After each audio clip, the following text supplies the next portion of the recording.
The highest authority of Indian judicial system had made remarks that are deeply insensitive towards Hindu community. Go and ask. Go and ask your Lord Vishnu. As a highly reputed institution, it is expected to uphold some dignity and impartiality.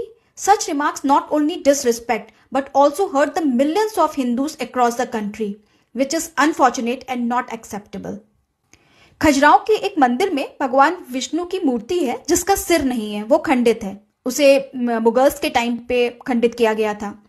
और खजुराहो में जितने भी historical monuments हैं वो ASI archaeological survey of India के अंदर आते हैं और उनका क्लियर रूल है कि जो जैसा मॉन्यूमेंट है उसको वैसे ही प्रिजर्व किया जाता है, उसमें कोई भी नया एडिशन नहीं होता है और ना ही उसको रिप्लेस करके नई मूर्ति लगाई जाती है।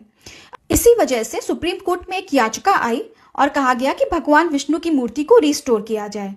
तो CJI ने कहा कि ये मैटर ASI के अंडर आता है और आपको उनकी परमिशन लेनी पड़ेगी। सही बात है, ASI का रूल है कि वो उसमें रिप्लेसमेंट नहीं करते या उसको वैसे ही रखते हैं, तो ठीक है, टेक्निकली यहाँ तक बात सही थी। उन्होंने सही कहा कि ASI से आप परमिशन लेकर आइए, लेकिन इसके बाद जो उन्होंने कहा वो अननेसेसरी और हर्टफुल था।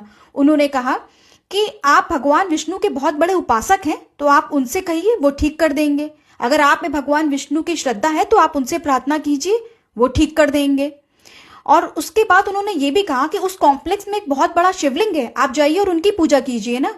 Now the point is, does he really need to say this kind of comments? ये हिंदू भावनाओं का मजाक उड़ाते हैं। क्या जरूरत थी इस अननेसेसरी रिमार्क देने की? अगर और किसी कम्युनिटी के लिए बोला होता तो सबको पता है कि इसका रिजल्ट क्या होता। सुप्रीम कोर्ट का खुद का नियम है कि अगर कोई हेट स्पीच देता है तो राज्य सरकार विदाउट कंप्लेन उसके खिलाफ FIR दर्ज करा सकती है, और अगर राज्य सरकार ऐसा नहीं करेगी तो उसे कंटेम्प्ट ऑफ कोर्ट लगेगा।